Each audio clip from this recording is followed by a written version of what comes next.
Good evening, my dear student. This is lecture number 11. We talk about labor unions. Okay? The main topics in this lecture, number one, the behavior of labor union as monopoly. Okay? Dealing with the profit maximizing competitive firm. This is point number one. So we assume that we have labor union, and labor union behave as monopoly of labor, but the firm is a competitor. Okay? Now the labor union can set the wage, but the firm can react to this wage and determine what level of employment, okay, according to its labor demand curve. Let me show you how the firm and labor union can behave in this example. Okay?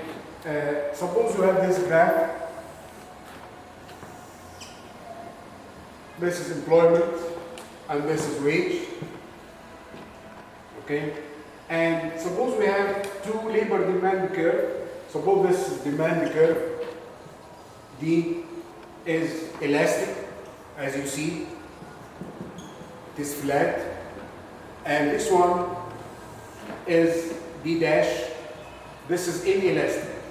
Okay? So we assume we have two demand curve for labor. One demand is flat or elastic, and the other one is inelastic. Okay? Let me make this graph.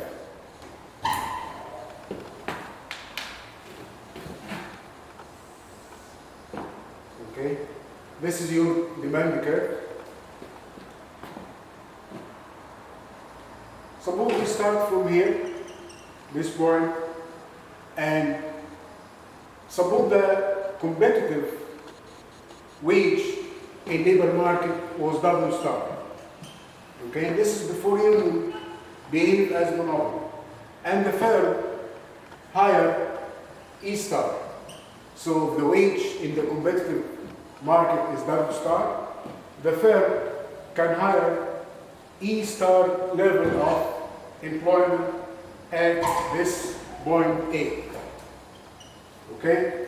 Now, suppose we introduce union and we talk about this demand curve, which is elastic. Okay? Suppose union set this wage, WM, okay, and this point M, okay. The firm react to this wage and decrease employment from E star to EM. So employment decreases from E star to EM. Suppose here the level of utility is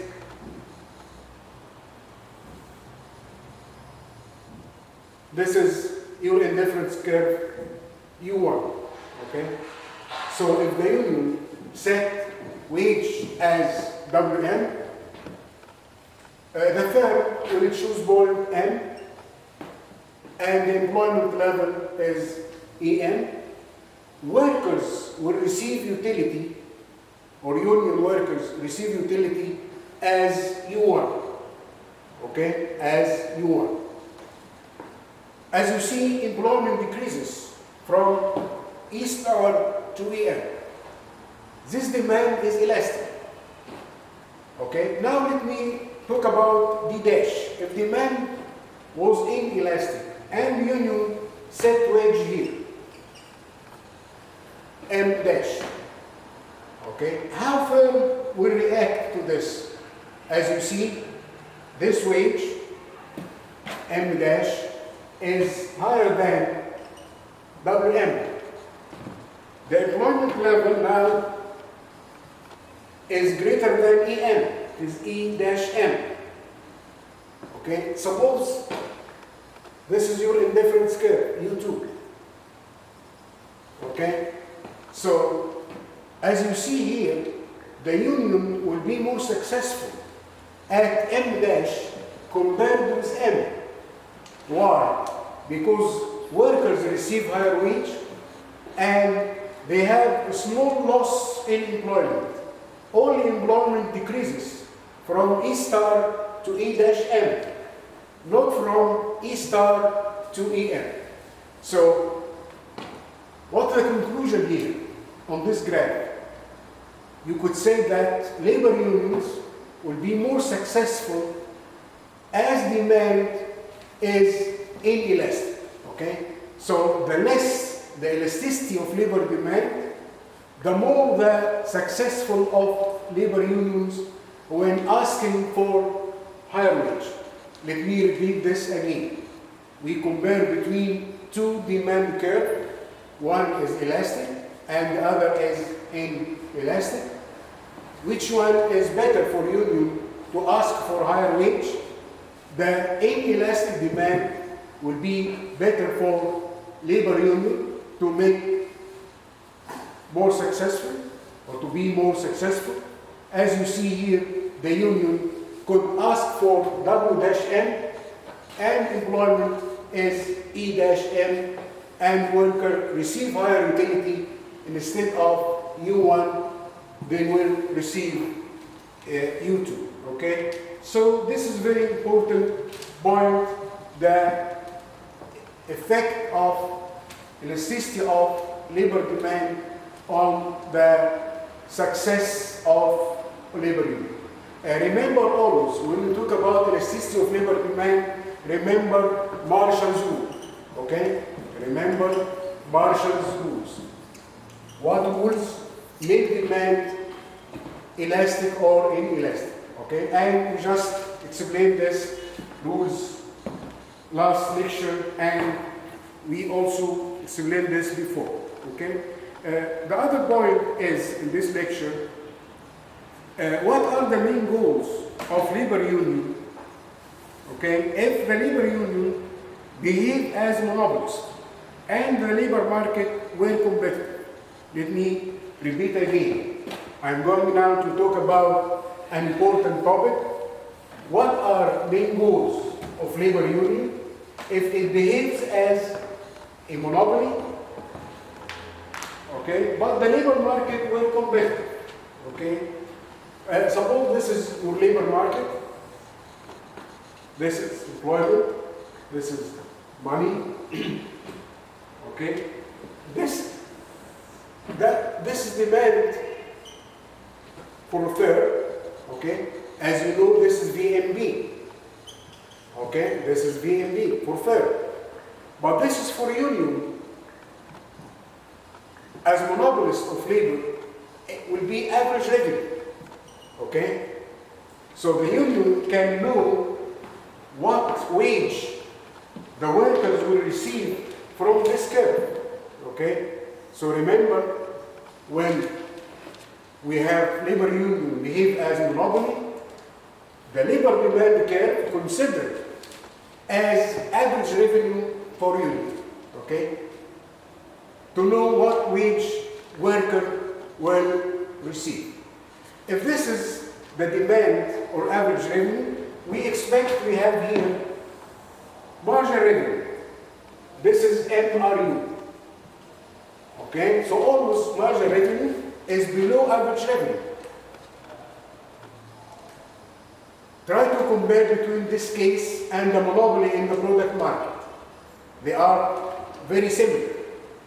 The demand curve for labor is downward sloping, like demand curve for the product. And the margin revenue of the product is very similar to margin revenue for union. So this is average revenue for union. This is margin revenue for union. Suppose this is supply. If this is supply curve for labor, this is market supply curve. Okay? This will be as marginal cost for union. So we consider supply as marginal cost for union. So try to understand this curve very well. Again, you have average revenue for union. It is downward sloping. Okay, then we have margin revenue for union is below and also downward sloping. Okay.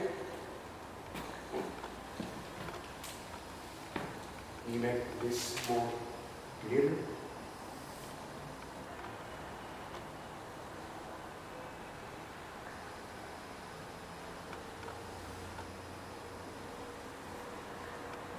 Okay, this is better. Okay. So this is supply labor, which is considered as marginal cost of union. Now, we have three main goals for unions. Goal number one is to maximize employment. To maximize employment. How union could maximize employment? To maximize employment, the union will choose this point. Suppose this point E.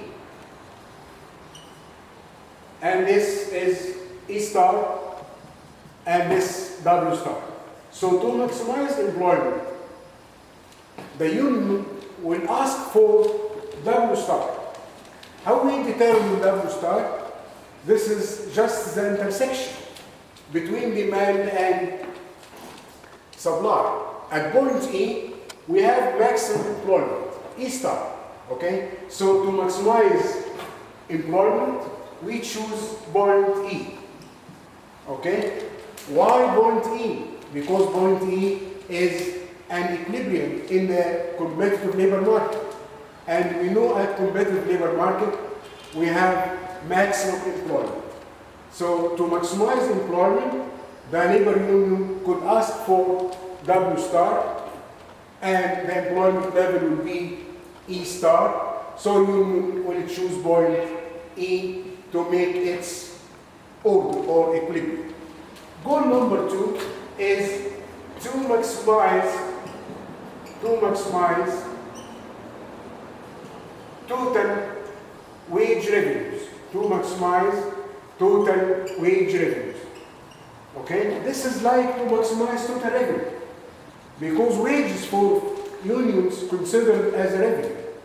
How union could maximize total wage revenue? If marginal revenue is zero here. Okay? So to have maximum total wage revenue, the union will choose the point where MRU is zero. Okay? Like point E1. This point. Suppose this is E1. So the employment level is E1. Okay? How about wage? To have employment E1, what wage will be paid for workers? We can read this wage from the average revenue here. Okay? So wage is W1. Again, I repeat this again. The second goal for the labor union is to maximize total wage revenue. The union set MRU equals 0. Okay? If you set MRU equals 0, you get this level of employment. So employment level is E1. This is employment. Wage is W1. So this is your employment and wage outcomes for this main goal as to maximize total wage rate. Okay? Goal number 3 is to maximize the total benefit or economic rent, total benefit or economic rent received by work. Okay, again, the other goal is the union may decide to maximize the total benefit or economic rent received by work. This is like to maximize profit for monopolists in the product market. You remember, to maximize profit for monopoly in product market, he equate between marginal revenue and marginal cost. So we apply the same rule here. To maximize the total benefit or economic rent received by workers, we should equate between marginal cost and marginal revenue. This is your condition. This is very important. What point satisfies this condition here in this graph? This point is E2. Look at point E2. At point E2, we have intersection between marginal cost of union and marginal revenue of union. So the union choose E2. If it choose E2, we have employment as E2. So employment now is E2. How about wage? You can read wage from average revenue. Always we read wage from average revenue. Wage is W2. This is your outcomes about employment and wage. So as you see, we have three main goals for labor union. If it behave as monopolist and can affect the wage, okay, and the firm were competitive. The firm were competitive. This is very important graph because sometimes we have mathematical problems for this goals, okay? And I will give you now an example after a while, okay? So this is the main goals of labor union if the labor market were competitive. The other point is we have another type of labor market. It's called bilateral monopoly. We have another type of labor market, very important. It's called bilateral monopoly. What do you mean by bilateral monopoly? Bilateral monopoly. Bilateral monopoly means we have monopoly on the two sides of labor markets. Bilateral monopoly. What does it mean? This means we have monopoly on both sides. This means monopoly on both sides. On both sides of the market. What does it mean? Monopoly in both sides of the labor market. What does it mean? It means that, number one, the firm is monopoly. The firm is monopoly. Firm is monopoly. Monopoly means the only buyer. Okay? So we have one firm buy the labor service. So we have monopoly. And exactly this is non-discriminating monopoly. So this is a firm. And also we have union. We have labor union. Labor union monopoly behave as monopoly of labor.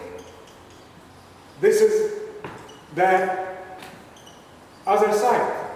So who sell labor service? The labor union. So this is the only seller. So union is the only seller of labor and the monopoly is the only buyer. We call this market as bilateral monopoly. Okay?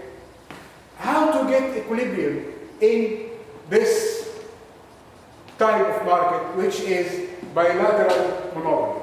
Let me give you this graph to know how to graph wages and employment if we have bilateral monopoly. Okay? Suppose this is your graph. This is employment, and this is wage and cost. Suppose this curve is MRBE. This is demand for firm. And at the same time, it is average revenue for union. It is the same as we said before. This is labor supply. This is labor supply. It is also MC Ubin for union. This is marginal cost for union. Okay? If we have monopsony, you have marginal cost for the firm. It is above the supply. So we have this curve.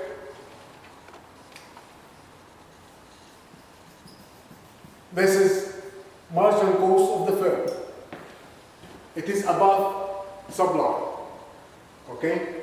If you have this average revenue, which is downward sloping, you will have also here margin revenue for union, MRU.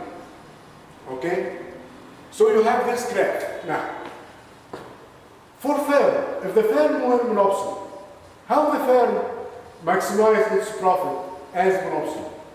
What point the firm will choose? How many workers to be hired? And what wage will be paid? As you know, the firm equate between MRB and MC. So the firm choose point A. Okay? So this is your point here. Suppose this is EF. EF means this is the employment level hired by firm to maximize profit. Okay? This is about employment. What wage the firm should pay in this case as monopsony? The firm pay wage according to supply. This wage. So this is WF. This is wage paid by monopsony firm to maximize its profit. Okay? Remember, we have here exploitation, as we explained before. So this is about the firm's behavior to maximize profit. The firm choose point A, the level of employment is EF, the wage paid is WF. How about union to maximize total benefit or economic rent? What were the conditions? Remember, I am just saying that the condition is MCU equal MRU. This is the point of intersection B. Look at point B. This point means MRU here. This is your point B. This is your point B. This is your point B. The intersection between MCU and MRU. The union will choose point B. How many workers will be hired here at point B? Now we have EM or EU for union. What wage the workers will receive? We read the wage from average revenue. The wage will be here. W. Okay? Again. So to maximize economic rent or total benefit received by workers, the union should choose point B. At point B, the condition is satisfied. MRU equal MCU. And we have maximum economic rent. Employment level is EU. Wage received by workers is W. This is your bilateral monopoly outcomes about wage and employment. As you see, we have two wages and we have two employment levels. The economic theory don't tell us where is the actual wage and actual employment. Economic theory just say this is the outcomes. The actual wage will be between W and WF, and employment will be between EU and EF. The actual wage will be close to W if union has more power in negotiation. Okay? The actual wage will be close to WF if the firm has more power in negotiation. Again, what I'm saying is we don't have exact wage or exact level of equilibrium employment. We just have range of wage, two wages. and 2 levels of employment. The actual wage depends on bargaining, okay? Bargaining means negotiation. Bargaining between firms and unions. So now we have bargaining from or between firms and labor union. This bargaining or negotiations will end with some wage between W and WF. The more power is the union, the more close of this wage to W. The more power of the firm, the more close of this wage to WF. But exactly where, we don't know. We have to talk about the results of bargaining between firms and labor union, and this depends on which party is more or much stronger. If firm is much stronger and has more power, the actual wage will be near from WF. If the labor union is stronger or has more power, the actual wage will be near or close from W. This is all what economic theory tells us about bilateral monopoly. Remember, mathematically, if you are asked to determine this outcomes, you have to know this graph. For the firm, you know point A. You should equate between MRB and MCF. Then you pay WF. WF, you get this wage from supply. Okay? Then, for the union, you equate between MRU and MCU as point B. You determine employment at EU. To know what is the wage, you substitute EU in average revenue curve to know what wage will be received. Okay? And I will give you now a mathematical analysis for main goals and for the bilateral monopoly. Okay? Let me give you this numerical or mathematical example, which is very important example. Try to understand every step in this example. Okay? Suppose I give you this problem. Suppose I give you this problem.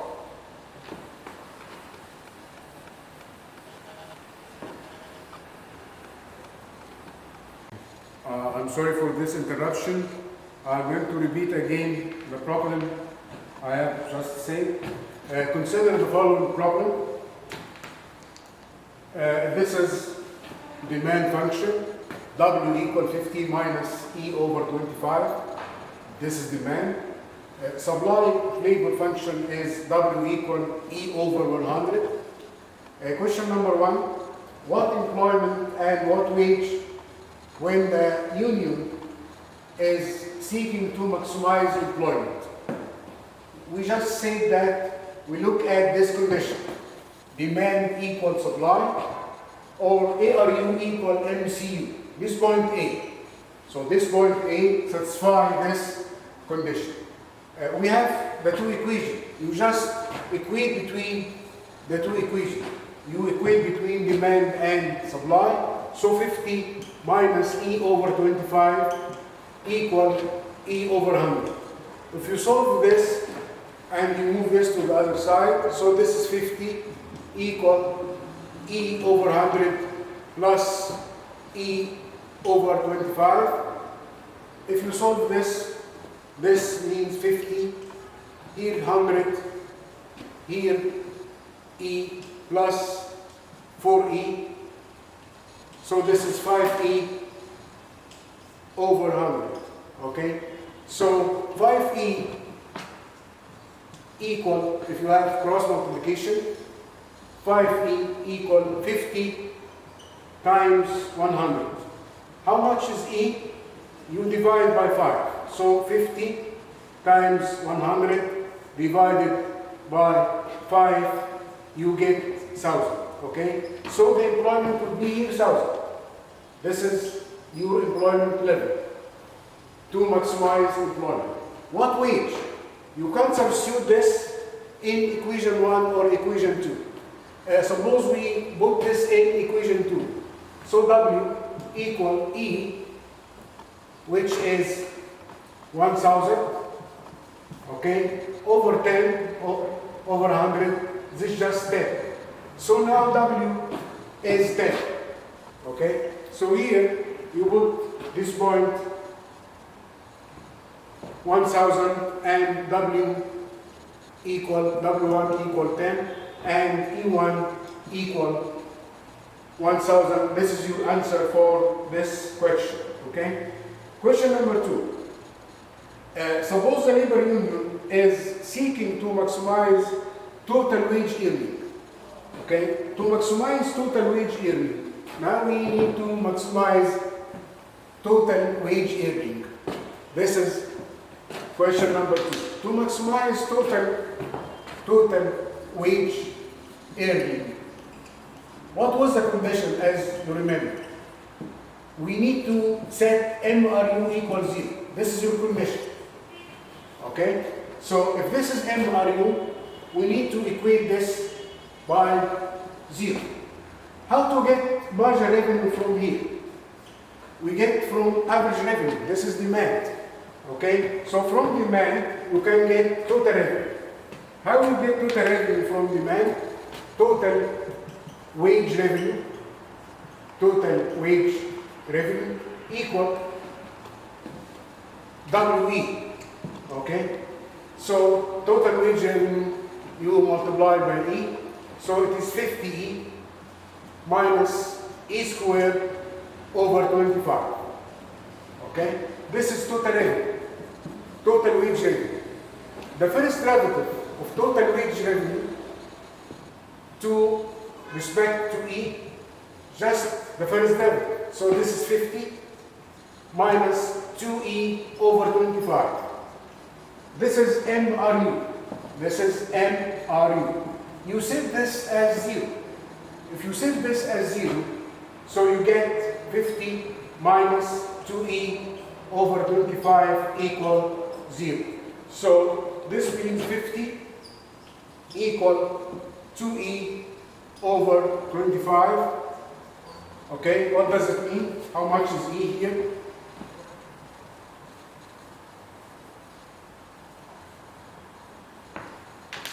Here, you get 2E equal 50 times 25 divided by 2.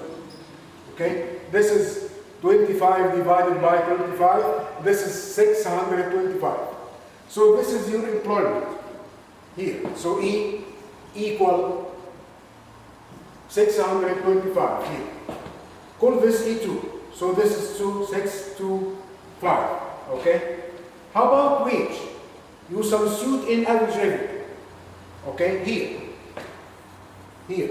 So if employment is 625, so W equal 50 minus 625, okay, over 25. How much is this? As you see, this is 25, this is 50, you get 25. Okay? So your wage here is 25, W2. Okay? So this is your answer. So to maximize total wage revenue, you set MRU 0 at this point. So you get employment level as 625. You substitute this in average revenue.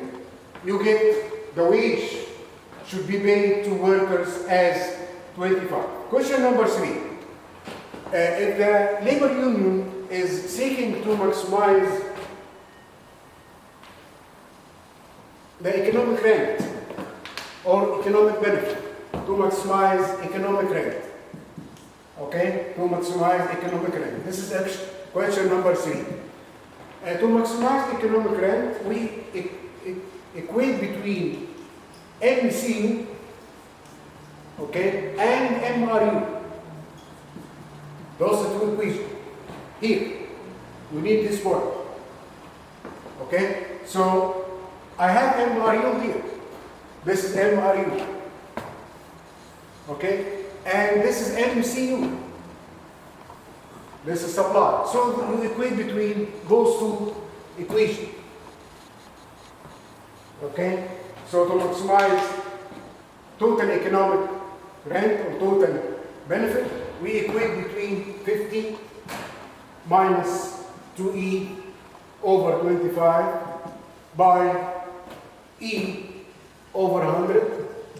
If you solve this equation, you get E over 100 plus 2E over 25. If this is 100 and this is E, this would be 4 and this is times 2 would be 8E. So it is equal 9E over 100 equal, this is your E, okay? So this equal 50. This equal 50. So how much is E? From this, you calculate E. This means 9E. 9E equal 50 times 100. Okay? So E is 50 times 100. Okay? It's 5,000 divided by 9. How much is this? If you divide this, you will get 555.33. Okay, so this point, E3, is 555.33. Okay, how about wage? If this is employment, you substitute in average revenue here. If you substitute in average revenue here, you put here E as this, you can calculate wage. Okay, so wage equal 50 minus E. Okay, what is E?